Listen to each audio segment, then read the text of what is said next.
So, what are your thoughts on there being the one? Is there that one girl out there for a man? Is there one girl out there for you? It's funny. Rollo Tomasi talks about this in The Rational Male.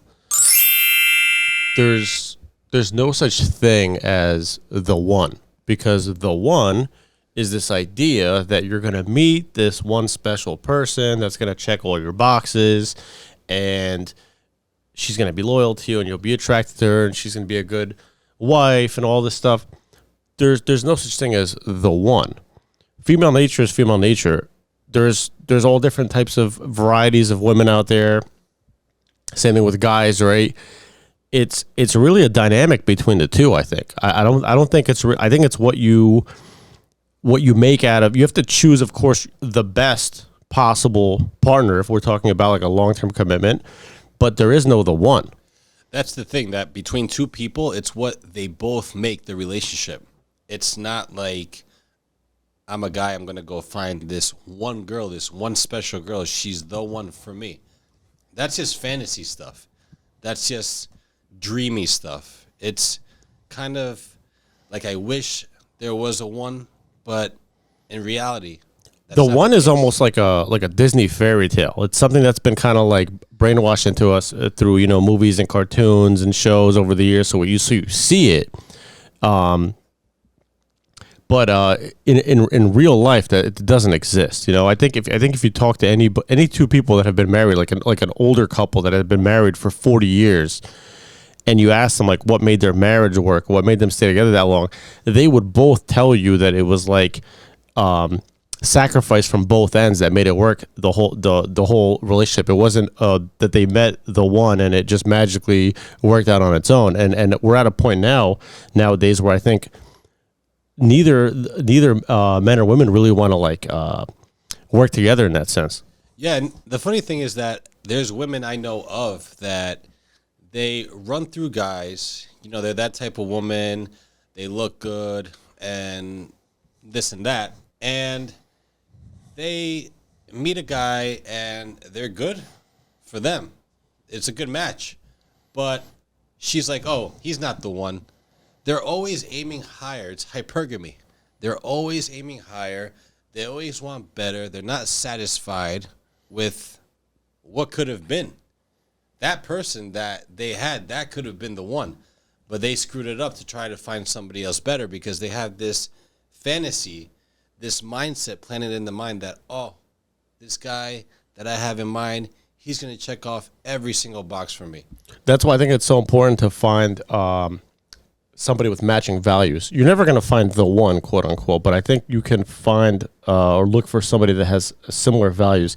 If you're looking to sleep around, you're going to find a woman that matches that category. If you're looking for something steady, somebody that's going to be loyal, you now have to look in a completely different direction and look for something completely different. And I think what kind of sucks is that, like, as guys, we're always kind of balancing, like, on one end of the scale you have looks, and then on the other end of the scale you have like maybe women that don't look as good, but they're more loyal. They may have less options, but they make better wives, better moms, so on and so forth. As guys, I think we want to kind of find something in between, and that's the struggle. If we go for just looks, we already know what's on that end of it, right?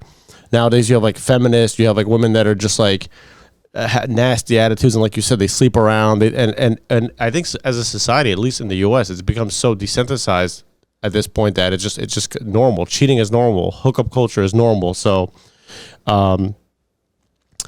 finding somebody nowadays it's really tricky. But the idea of the one doesn't exist. The thing with guys is that they're not that picky choosy. They are simple. Guys are simple. We're simple beings, and we are going to go with what we feel best fits what we're looking for.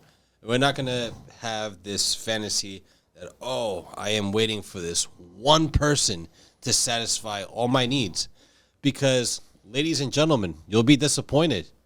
There's not that perfect person out there because nobody's perfect. Nobody's perfect, and when women say they're a 10, gotcha, bitch!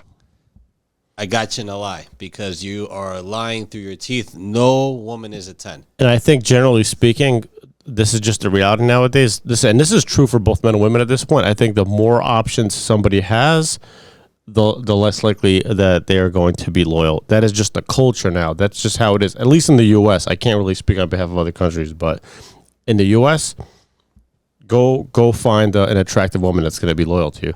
They don't value loyalty anymore. It's all just, you know, they like luxury. They like traveling, freedom, doing whatever they want to do. You know, a lot of these women don't even know how to act nowadays. You know, they have attitudes. They talk back to you. So that tells you that their values change. And if, you know, if we're talking about quote unquote the one, if you're looking for a wife, you have to really be, as a guy nowadays, you have to be very, very selective. But at the same time, bring your end to the table. That's why at the end of the day, there's never going to be the one. You just have to find the best fit that you think will be in your favor at the end of the day. 100%.